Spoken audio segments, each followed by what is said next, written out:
Now, one of the most common questions that I get from people is buying at Wise or maintenance at Wise for the BMW E39. So in today's video, I'm going to address one common question that a lot of people ask. How do you differentiate between a facelift and pre-facelift E39? Now, you see, the thing is that, right, pre-facelift E39 and the facelift E39 looks very different until you do a conversion. All right, it's a very common thing for E39s in Malaysia market at least to be retrofitted with the facelift headlights, the facelift tail lights. And what I have here today are 3 E39s to only one is an actual facelift. Well, mine lah. All right. This car here is converted to facelift look. This car here left the factory as a pre-facelift car, but fully transplanted with facelift parts. Means that basically this car was stripped down to its frame, to its empty frame, and fitted with facelift parts. And lastly, my car, well, left the factory as an original facelift.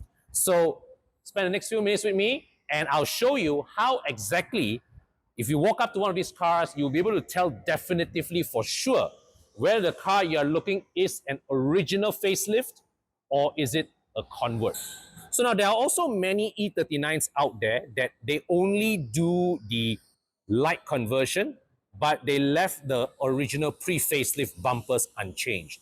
Those are easy to spot, right? But what if the car comes with M Sport bumpers? Now, then spotting them becomes not so straightforward anymore, but there's still a way to tell.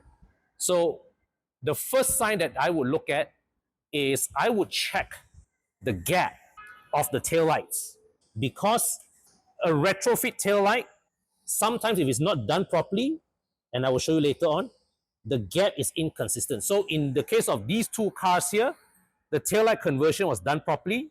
The gap here is consistent. Now, then here's one thing that you can quickly do to check. Knock the door handle. Pre-facelift E39s have metal door handles, whereas in facelift E39s, it's plastic. The sound is different. I know, then you're asking me, I thought this one is a facelift convert. Yes, it is. But this is a very thorough conversion because they went to the extent of changing the doors. Why is it necessary to change the doors? Because the pre-facelift and facelift E39s have completely different wiring architecture. So when somebody wants to transplant an M54 engine into a pre-facelift E39, they have to do a full wiring conversion to ensure that the car works properly. And that includes changing the doors, because some of the mechanisms, the power window mechanisms, the locking mechanisms, all that inside, totally different. So not compatible. So next we look under the engine bay. M54 engine, M54 engine, M52 TU engine. At a glance, they look the same, but there is a difference. So in both these cars, the engines are 2.5 liters, but the difference is 170 horsepower, 190 horsepower. All right, what's the difference? Okay, so there are 3 things that you look out for that tell you whether the engine that you're looking at is an M54 or an M52 TU. The most obvious is this. This is the most obvious thing you can see. This heat shield. Why? Because in the M54 engine, the catalytic converter is nearer towards the engine bay. So the engine bay in an M54 is hotter.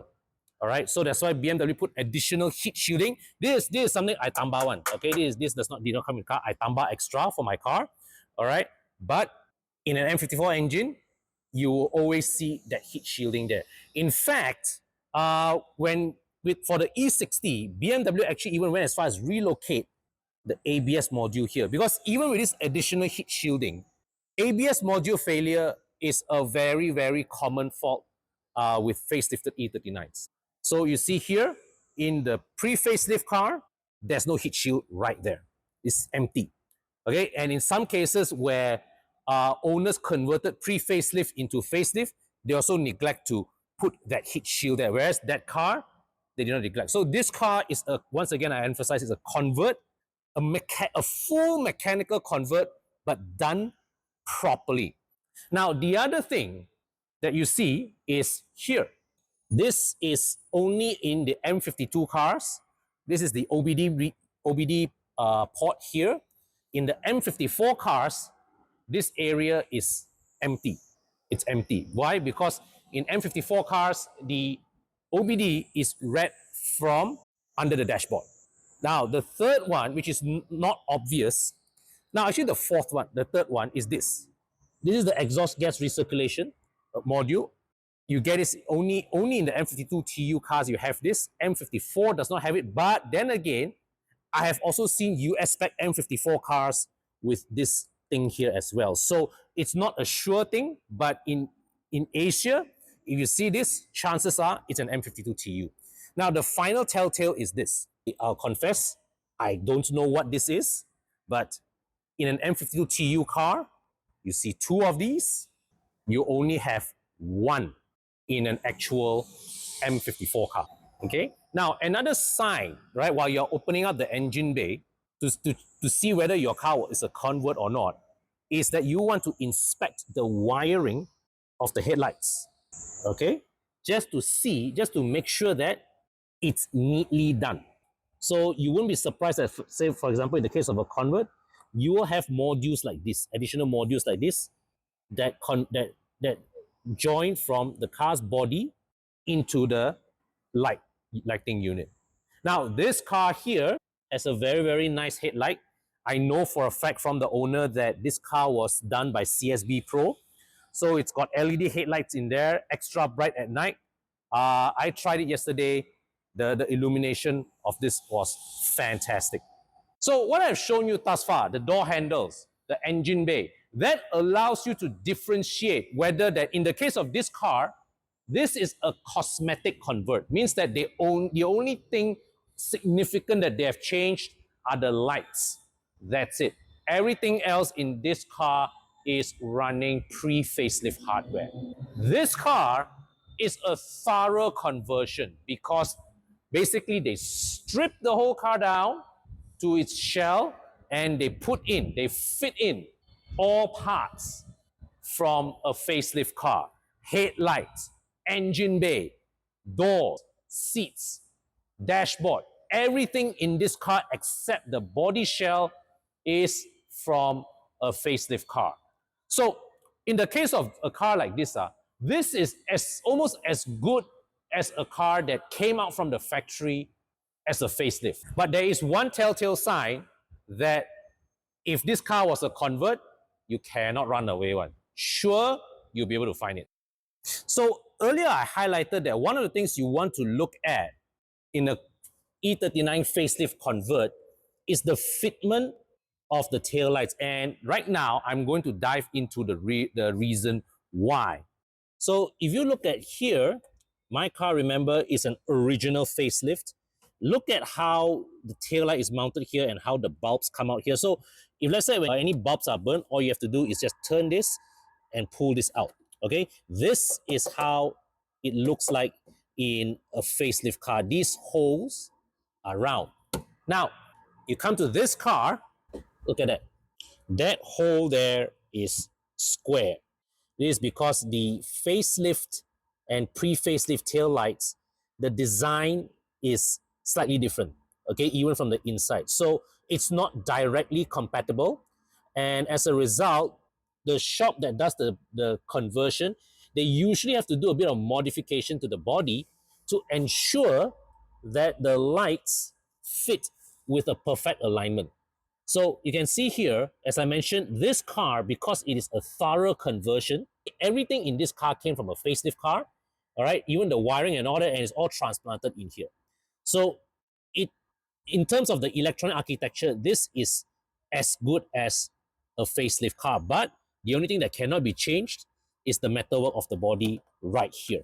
So the top tip is, if somebody is selling you an E39, claims to be a facelift, one thing that they cannot change, they cannot hide, just check this area behind the taillights. Now, this white car here, as I mentioned earlier, the body wiring of this car is a pre-facelift car. So once again, you notice that there's difference. You see, this hole here is square, and you notice that you will find this module here somewhere. Okay, this is what we call the ballast, and what the function of this is that it converts the current from the car's body wiring, all right, to a voltage that won't burn the LED. Okay, and you will also notice that cars that are pre-facelift cars that fit what we call, this is an original conversion kit from Hella. You will notice that this here has two wires coming out. Whereas if you come back to this car that has a full M54 wire transplant done, even this is only one wire here. Okay. Now in my car, you can't see it because the body covers it. Okay. It looks the same as this. Okay. If you take the headlights from my car out, you will see that there's only one wire coming out from here. Okay, so I hope this video is helpful for you if you happen to be in the market shopping for an E39 and you just want a bit of knowledge on how to differentiate between a facelift and a pre-facelift or a converted facelift. Well, I hope this video is helpful for you. Now, I just want to make clear one thing. I'm not saying that whether it's facelift is superior or pre-facelift is superior. That's not the whole point of this video at all. The whole point of this video is just to help you know better what you are buying. Because the reality is that in the marketplace, the facelift cars do command a higher resale value compared to pre-facelift cars. But that being said, I think that the pre-facelift E39s do have their charm of their own if left unconverted. But that is just me. So, but the one thing that you do want to be careful of is that if you see a 1999 to 2 Japan spec 525i be worn, that is not actually a 525i, it is a 523i, but BMW Japan sold it as a 525i. That's how they marketed it there, right? Rest of the world call it a 523i. The real 525i only appeared when they facelifted the car in 2001. All right, so this white car, I featured it before in my channel. You can go back to one of my past videos. This car is available for sale. This black one also has just entered the market. I will be featuring it in a separate video later on. All right. And of course, as always, if you've got a car that you want to sell and you want to get a bit more money back, you can fill in the form in the description section below and my team will be in touch. All right. So until my next video, take care, stay safe, and I'll see you soon.